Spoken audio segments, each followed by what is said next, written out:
नमस्कार, बहुत स्वागत है आपका हमारे इस खास पेशकश में। मैं हूं आपके साथ अमित शर्मा। भारत की आज़ादी के साथ ही यहां सारे राजघराने आम हो गए हैं। लोकतांत्रिक व्यवस्था लागू होते ही राजघराने से जुड़े लोगों को सत्ता के करीब रहने के या यूं कहें सत्ता पर काबिज होने के लिए जनता के सामने हाथ जोड़ने पड़े। राज परिवारों के अलावा यहां आज़ादी के बाद राजनीतिक घराना भी सक्रिय है। राजनीतिक घराना शब्द इसलिए प्रयोग कर रहे हैं क्योंकि एक ही परिवार की कई पीढ़ियां राजनीति में सक्रिय हैं। हमारे खास कार्यक्रम लोकतंत्र इतिहास के पन्नों से में आज देखिए 15 राज परिवारों के छत्तीसगढ़ की सियासत पर यह खास रिपोर्ट। राजघरानों का नाम सुनते ही दिलो दिमाग में पहला मानचित्र भारत की आजादी के पहले का ही बनता है, जिसमें एक बड़ा राजमहल, उसमें भारी भरकम पोशाक पहने राजा, गहने व जेवरातों से सजी उनकी रानी, उनके साथ 4 सेवादार, चारों तरफ साज सज्जा से सजा राजमहल और न जाने क्या क्या। मात्र राजघराना नाम सुनते ही हमारे मन मस्तिष्क में इस तरह की बातें फिल्मी स्टाइल में उछल कूद करने लगती हैं। आजादी के इतने सालों बाद भी छत्तीसगढ़ की राजनीति में एक दिलचस्प बात देखने को मिलती है। यहाँ की राजनीति में आज भी राज परिवारों का बोलबाला दिखता है। सिंहदेव परिवार। चंडिकेश्वर शरण सिंहदेव 1952 में पहली बार विधायक बने थे। बाद में उनकी पत्नी देवेंद्र कुमारी विधायक और मंत्री बनी। बेटे त्रिभुवनेश्वर शरण सिंहदेव जो टीएस बाबा के नाम से ज्यादा चर्चित हैं। सिंहदेव सरगुजा के 118वें राजा के नाम से जाने जाते हैं। अंबिकापुर सीट सामान्य होने के बाद लगातार 3 बार से टीएस सिंहदेव विधायक हैं। नेता प्रतिपक्ष रहते हुए उन्होंने प्रदेश के अंदर एक बड़ी जिम्मेदारी संभाली। साथ ही उन्होंने पार्टी के साथ मिलकर 2018 के विधानसभा चुनाव में कांग्रेस की जीत के लिए एक अहम भूमिका निभाई। राजनीति में उतार चढ़ाव का खेल हर राजनेता के साथ होता है, जिससे बाबा भी खुद को नहीं बचा पाए। बाहर खाने से खबर आती रही कि टीएस बाबा को 2.5 साल बाद मुख्यमंत्री की चाबी दे दी जाएगी। हालांकि इस विषय पर कभी अंदर खाने से कोई भी प्रतिक्रिया आते नहीं देखी गई। फिलहाल बाबा उप मुख्यमंत्री की जिम्मेदारी संभाल रहे हैं। सिंहदेव का इस बार भी अंबिकापुर सीट से विधानसभा चुनाव लड़ना लगभग तय माना जा रहा है। शुक्ल परिवार। राजनीति में शुक्ल परिवार का बड़ा नाम रहा है। पंडित रविशंकर शुक्ल मध्य प्रदेश के पहले मुख्यमंत्री थे। इसके बाद उनके बड़े बेटे पंडित श्यामाचरण शुक्ल ने 3 बार मुख्यमंत्री की जिम्मेदारी संभाली, जबकि छोटे बेटे पंडित विद्याचरण शुक्ल केंद्र में लगातार मंत्री रहे। विद्याचरण शुक्ल ने छत्तीसगढ़ निर्माण में अपनी महती भूमिका निभाई। श्यामाचरण शुक्ल के बेटे अमितेश राजिम से विधायक और अपने क्षेत्र में एक सक्रिय नेता के रूप में जाने जाते हैं। वोरा परिवार। मध्य प्रदेश के 2 बार मुख्यमंत्री रहे मोतीलाल वोरा का परिवार भी छत्तीसगढ़ के अहम परिवारों में से एक है। वोरा को गांधी परिवार का करीबी माना जाता है। मोतीलाल वोरा 1968 में राजनीति के क्षेत्र में उभर कर सामने आए। इसके बाद उन्होंने 1970 में मध्य प्रदेश विधानसभा से चुनाव जीता और मध्य प्रदेश राज्य सड़क परिवहन निगम के उपाध्यक्ष नियुक्त किए गए। 13 फरवरी 1985 में श्री मोतीलाल वोरा को मध्य प्रदेश का मुख्यमंत्री बनाया गया और 13 फरवरी 1988 को उन्होंने मुख्यमंत्री के पद से त्यागपत्र देकर 14 फरवरी 1988 में केंद्र के स्वास्थ्य परिवार कल्याण और नागरिक उड्डयन मंत्रालय का कार्यभार संभाला। मोतीलाल वोरा उत्तर प्रदेश के राज्यपाल के पद पर भी आसीन रहे। उनके बेटे अरुण वोरा दुर्ग शहर से विधायक हैं। इस विधानसभा चुनाव में भी यहीं से ताल ठोकने की तैयारी में हैं। तीसरी पीढ़ी भी युवा कांग्रेस से जुड़ चुकी है। कर्मा परिवार। बस्तर टाइगर के नाम से मशहूर स्वर्गीय महेंद्र कर्मा के बाद उनकी पत्नी देवती कर्मा 2 बार से विधायक हैं। झीरम हमले में शहादत से पहले कर्मा बस्तर में कांग्रेस के दिग्गज नेताओं में से एक थे। वे वाम दल से विधानसभा पहुंचे, फिर कांग्रेस में शामिल हो गए। छत्तीसगढ़ की राजनीति में उनका अपना वर्चस्व था, जिसके कारण जनता के बीच वह कद्दावर नेता के रूप में जाने जाते थे। 25 मई को बस्तर के दरबा झीरम घाटी में नक्सलियों ने कांग्रेस की परिवर्तन यात्रा के काफिले पर हमला कर दिया। छत्तीसगढ़ विधानसभा चुनाव 2018 में दंतेवाड़ा सीट पर देवती कर्मा को बीजेपी प्रत्याशी भीमा मंडावी से हार का सामना करना पड़ा था। बस्तर संभाग की ये इकलौती ऐसी सीट थी जहां कांग्रेस को हार का सामना करना पड़ा था। लोकसभा चुनाव 2019 में प्रचार से लौट रहे विधायक भीमा मंडावी की 9 अप्रैल को नक्सलियों ने हत्या कर दी। इस पर उपचुनाव में बीजेपी ने भीमा मंडावी की पत्नी ओजस्वी मंडावी और कांग्रेस ने देवती कर्मा को एक बार फिर प्रत्याशी बनाया और जनता ने उन पर भरोसा जताया। इस तरह कांग्रेस के खाते में 1 सीट की बढ़ोतरी हो गई और देवती कर्मा को दूसरी दफा विधानसभा पहुंचने या राजनीतिक लहजे में कहें तो जनता की सेवा करने का अवसर मिला। जोगी परिवार। पूर्व मुख्यमंत्री अजीत जोगी कलेक्टरी छोड़ राजनीति में आए। जब नया राज्य बना तब पहले मुख्यमंत्री बने। 2016 में उन्होंने अपनी एक नई पार्टी का गठन किया। नाम रखा गया जोगी जनता कांग्रेस, जिसे छत्तीसगढ़ की पहली क्षेत्रीय पार्टी के नाम से जाना गया। हालांकि पिछले बार हुए विधानसभा चुनाव में इसका कोई खास प्रभाव देखने को नहीं मिला, जबकि पार्टी ने राष्ट्रीय पार्टी का दर्जा प्राप्त बहुजन समाज पार्टी के साथ गठबंधन कर चुनाव में गोटी आजमाई थी, जिसमें महज वो 90 में से 7 सीट पर ही सिमट गई और उनकी ये चाल भी विफल रही। स्वर्गीय अजीत जोगी की पत्नी डॉक्टर रेणु जोगी कोटा से विधायक हैं। जोगी स्वयं मरवाही से विधायक थे।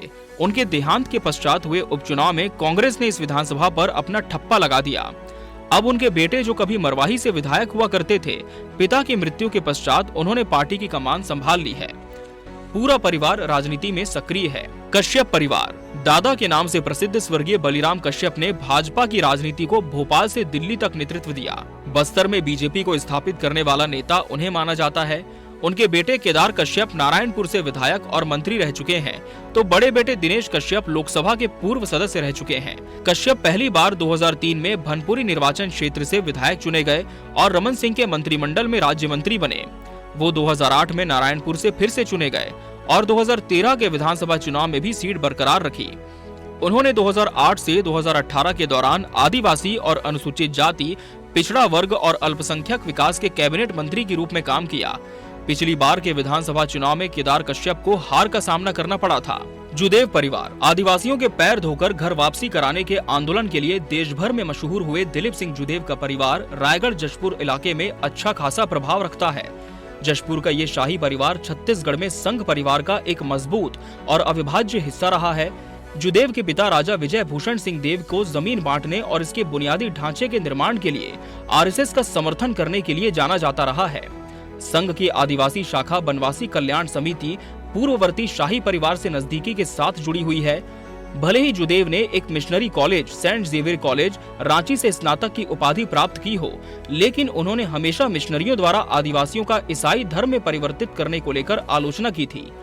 कानून में स्नातक जुदेव भाजपा में शामिल हुए और बिलासपुर से सांसद बने। उन्हें 2003 में वाजपेयी कैबिनेट में पर्यावरण और वन राज्य मंत्री भी बनाया गया था। जुदेव लोकसभा के साथ राज्यसभा में भी सांसद रहे। उनके बेटे युद्धवीर सिंह जुदेव विधायक रह चुके हैं, जिनका अब निधन हो चुका है। 2018 के चुनाव में उनकी पत्नी संयोगिता को भाजपा की तरफ से उम्मीदवार बनाया गया था। हालांकि संयोगिता सिंह को हार का सामना करना पड़ा। अग्रवाल परिवार। लखीराम अग्रवाल को छत्तीसगढ़ भाजपा का पितृ पुरुष कहा जाता है। वे ऐसे समय में भाजपा से जुड़े जब झंडा पकड़ने वाले कम ही थे। वो चुनावी मैदान में तो कई बार उतरे, मगर जीत का स्वाद नहीं चख सके। उन्होंने कई चुनावों में अपनी किस्मत आजमाई, मगर हर बार उन्हें हार ही मिली। उन्होंने अपना पहला चुनाव धर्मजयगढ़ 1962 में लड़ा था, जिसमें उन्हें कांग्रेस उम्मीदवार किशोरी मोहन त्रिपाठी से बुरी तरह हार का सामना करना पड़ा।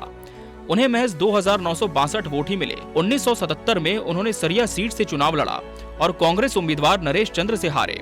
फिर 1990 में खरसिया से चुनावी मैदान में खड़े हुए। इस बार कांग्रेस के नंदकुमार पटेल ने 3893 वोटों से हराया। चुनावी समर में हर बार कांग्रेस के उम्मीदवार ने ही जीत हासिल की, लेकिन पिता की जीत के कसर को बेटे अमर अग्रवाल ने पूरा किया और बिलासपुर सीट से लगातार 4 बार जीते। पिता जहां जीत को तरस गए, वहीं बेटा हर चुनाव में जीत के आंकड़े को बढ़ाता चला गया। 2013 के विधानसभा चुनाव में अमर अग्रवाल ने 15,000 से ज्यादा वोटों से जीत हासिल की। हालांकि पिछले विधानसभा चुनाव में कई महत्वपूर्ण विभागों का जिम्मा संभालने वाले अमर अग्रवाल को भी हार का सामना करना पड़ा। चौबे परिवार। मंत्री रविंद्र चौबे भी राजनीतिक परिवार से हैं। चौबे के पिता देवी प्रसाद चौबे, उनकी मां कुमारी चौबे और बड़े भाई प्रदीप चौबे भी विधायक रहे। रविंद्र चौबे छत्तीसगढ़ कांग्रेस के सबसे वरिष्ठ नेताओं में से एक हैं, जो राज्य के गठन से पहले राजनीति में सक्रिय हैं। जब छत्तीसगढ़ मध्य प्रदेश का हिस्सा था, तब से लेकर आज तक रविंद्र चौबे ने कई बार राज्य के विकास में महत्वपूर्ण भूमिका निभाई है। रविंद्र चौबे वकील बनना चाहते थे और इसके लिए उन्होंने कानून की पढ़ाई भी पूरी की। हालांकि समाज के लिए कुछ करने की चाहत ने उन्हें राजनीति में खींच लिया और छात्र जीवन में ही वे राजनीति से जुड़ गए। रविंद्र चौबे अपने 44 साल के लंबे राजनीतिक जीवन में government arts and science college Durg में छात्र संघ अध्यक्ष के पद से लेकर राज्य सरकार में मंत्री पद तक कार्य कर चुके हैं। वर्तमान में चौबे संसदीय कार्य मंत्री होने के अलावा कृषि व शिक्षा विभाग जैसा महत्वपूर्ण मंत्रालय भी संभाल रहे हैं। सिंह परिवार। राज्य के लगातार 3 बार मुख्यमंत्री रह चुके डॉक्टर रमन सिंह राजनीतिक परिवार से नहीं आते, लेकिन अब राजनीतिक परिवार में हैं। रमन सिंह 1976-77 में कवर्धा में भारतीय जनसंघ के युवा विंग के अध्यक्ष बन गए और फिर 1983 में वो कवर्धा नगर पालिका के पार्षद बन गए। पहली बार रमन सिंह 1990 में अविभाजित मध्य प्रदेश के कवर्धा विधानसभा सीट से जीत करके विधायक चुने गए और इसके बाद वो राज्य की मुख्य राजनीति में सक्रिय हो गए। रमन सिंह अक्टूबर 1999 से लेकर जनवरी 2003 तक अटल बिहारी सरकार में केंद्रीय वाणिज्य और उद्योग राज्य मंत्री के पद पर रहे। सन 2000 में मध्य प्रदेश के विभाजन के बाद रमन सिंह नवनिर्मित राज्य छत्तीसगढ़ की राजनीति में सक्रिय हो गए। रमन सिंह लगातार 3 बार 2008, 2013 और 2018 राजनांदगांव सीट से जीत चुके हैं। रमन सिंह छत्तीसगढ़ राज्य के सबसे अधिक समय तक मुख्यमंत्री रह चुके हैं और राज्य के प्रमुख नेता हैं।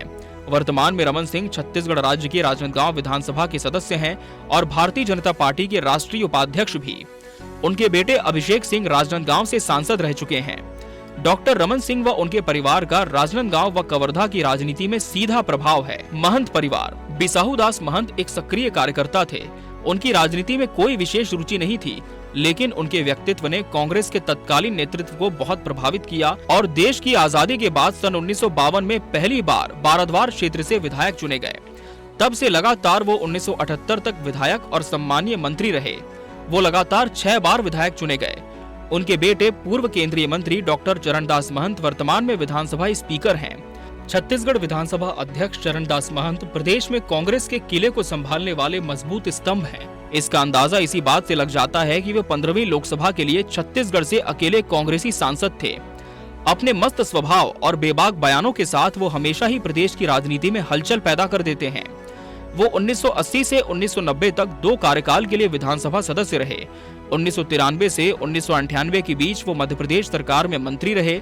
महंत मनमोहन सिंह सरकार में राज्य मंत्री खाद्य प्रसंस्करण उद्योग मंत्रालय का पदभार संभाल चुके हैं। 2018 में प्रदेश की सक्ती विधानसभा सीट से प्रचंड बहुमत से जीते और 4 जनवरी 2019 से छत्तीसगढ़ विधानसभा के अध्यक्ष पद पर विराजमान हैं। चरणदास महंत की पत्नी ज्योत्सना महंत जो स्वयं भी कोरबा से सांसद हैं। सतनामी परिवार। सतनामी समाज के धर्मगुरु बाबा अगम दास और उनकी पत्नी मिनी माता सांसद रहीं। अगम दास के बेटे विजय गुरु मंत्री रहे। उनके बेटे रुद्र गुरु भी मंत्री हैं। 2008 में पहली बार आरंग से विधायक निर्वाचित हुए।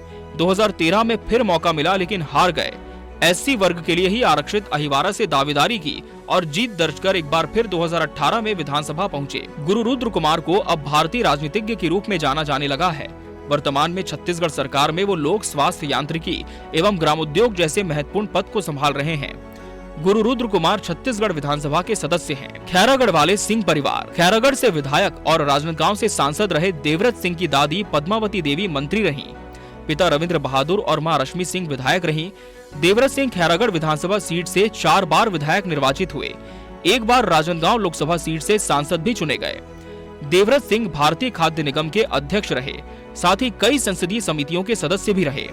पिछले विधानसभा चुनाव से पहले उन्होंने कांग्रेस छोड़कर जनता कांग्रेस छत्तीसगढ़ का दामन थाम लिया था। वर्तमान में वो जनता कांग्रेस छत्तीसगढ़ से खैरागढ़ के विधायक थे। उनके देहांत के पश्चात उपचुनाव हुए जिसमें कांग्रेस पार्टी ने बाजी मार ली। नेताम परिवार। अरविंद नेताम इंदिरा गांधी सरकार में मंत्री रहे। पत्नी छबीला भी सांसद रहीं। भाई शिव नेताम दिग्विजय सरकार में मंत्री रहे। बेटी डॉक्टर प्रीति नेताम राजनीति में आई लेकिन असफल रहीं। सोढ़ी परिवार। स्वर्गीय मनकूराम सोढ़ी मंत्री फिर सांसद रहे। बेटे शंकर सोढ़ी पहले दिग्विजय फिर अजीत जोगी सरकार में मंत्री रहे। 2003 में शंकर का टिकट कटा और सोढ़ी परिवार नेपथ्य में चला गया। Bureau report, TV 24 news. राजनीतिक पंडित कहें या राजनीति के जानकार, वो ये मानते हैं कि चाहे लाख योग्यता को ही सफल होने की बात राजनीतिक दल बताएं, लेकिन धन बल, राजनीतिक बल और परिवार बल से इनकार नहीं किया जा सकता। लोकतंत्र के इस खास कार्यक्रम में हमने आपको राजनीति से जुड़े छत्तीसगढ़ के राज परिवारों के बारे में बताया। ऐसे ही आपके सरोकार से जुड़ी अन्य किस्सों के साथ फिर मिलेंगे। तब तक के लिए दीजिए विदाई। प्रमुख खबरों के लिए देखते रहिए टीवी 24। धन्यवाद।